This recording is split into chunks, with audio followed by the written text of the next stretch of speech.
एक और बड़ी खबर का रुख करते हैं। मकर संक्रांति को लेकर बड़ी खबर है। जयपुर जिले में पतंगबाजी की समय सीमा निर्धारित कर दी गई है। जयपुर जिले में समस्त राजस्व सीमाओं में 31 जनवरी 2022 तक समय सीमा निर्धारित की गई है। सुबह 6 बजे से 8 बजे तक और शाम को 5 से 7 बजे तक पतंग उड़ाने की समय सीमा निर्धारित की गई है। इस पर रोक लगाई गई है। जिला कलेक्टर ने लोगों से घर पर ही रहकर संक्रांति मनाने की अपील की है। तो जो समय हम आपको बता रहे हैं, यानी कि सुबह 6 से 8 और शाम को 5 से 7, इस बीच में आपको पतंग नहीं उड़ानी है।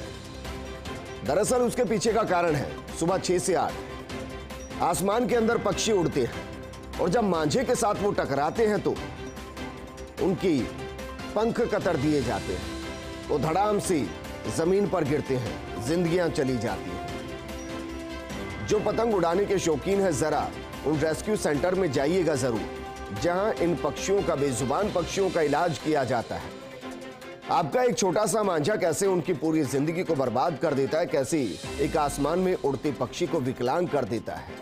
इन तस्वीरों को जरूर देखिएगा, फिर आपको समझ में आएगा कि क्यों कलेक्टर हर बार सुबह 6 से 8 और शाम को 5 से 7 बजे तक पतंग उड़ाने पर पाबंदी लगाते हैं।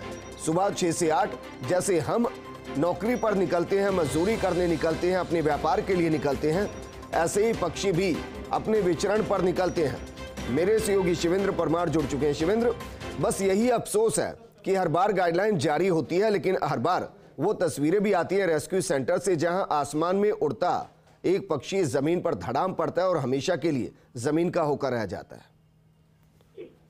बिल्कुल विजेंद्र, और इस बार भी उम्मीद कुछ ऐसी ही लग रही है, क्योंकि ऑर्डर निकालना बड़ा आसान है। परंपरागत ऑर्डर है कि सुबह जब पक्षियों के मूवमेंट का समय होता है तब आप पतंगबाजी नहीं करेंगे, शाम को जब उनके मूवमेंट का समय होता है जब आप पतंगबाजी नहीं करोगे। लेकिन जयपुर में तो पतंगबाजी इसी समय पर हो रही है।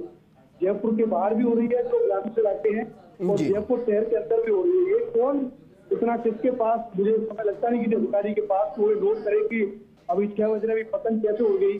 तो ये परंपरागत ऑर्डर है, अगर इनकी पालना जयपुर के कलेक्टर करा पाएंगे तो पक्षियों की ओर से मैं कहूँगा कि उनको एक बहुत बड़ा एक न्यूज का धन्यवाद होगा पक्षियों की तरफ से, क्योंकि बहुत बड़ी तादाद में पक्षियों का नुकसान होता है इस पतंगबाजी से, और हर बार ये ऑर्डर निकाल के आपूर्ति करते हैं, इसकी कभी पालना नहीं होती कि शिवेंद्र, मुझे लगता है कि इसके लिए कलेक्टर के निर्देश से ज्यादा जरूरी है लोगों का खुद पर जागरूक होना, खुद का जागरूक होना, क्योंकि ये मुमकिन काफी हद तक नहीं लगता, संभव सा ही लगता है कि हर घर के अंदर छत पर जाकर ये देखा जाए कि कौन पतंग उड़ा रहा है, कौन नहीं उड़ा रहा है।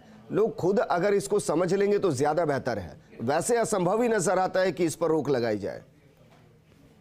देखिए, ऐसा है विजेंद्र कि सभी तरह के लोग हैं इस दुनिया में। कुछ लोग समझदार भी हैं जो इस समय पर पतंगबाजी नहीं करते, लेकिन सभी तरह के लोग ऐसे नहीं है जो इतना समझ लें कि ये जो समय है पतंग उड़ाने का वो पक्षियों के लिए खतरनाक है।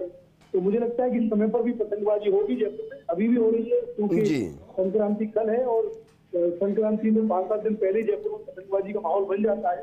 तो पतंगबाजी देखने को मिल रही है सुबह भी और शाम भी।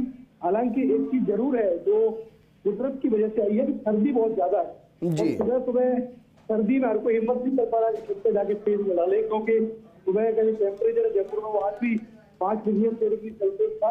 लेकिन फिर भी हम तो फर्स्ट इंडिया के माध्यम से कलेक्टर अंतर सिंह मेहरा से अपील करेंगे कि अगर आपने कोई आदेश निकाला है तो आप कम से कम ये सुनिश्चित कराएं कि उसकी पालना हो। सुबह और शाम जो पक्षियों की मूवमेंट का समय है। जी बिल्कुल शिवेंद्र, शुक्रिया तमाम जानकारी हमारे साथ साझा करने के लिए।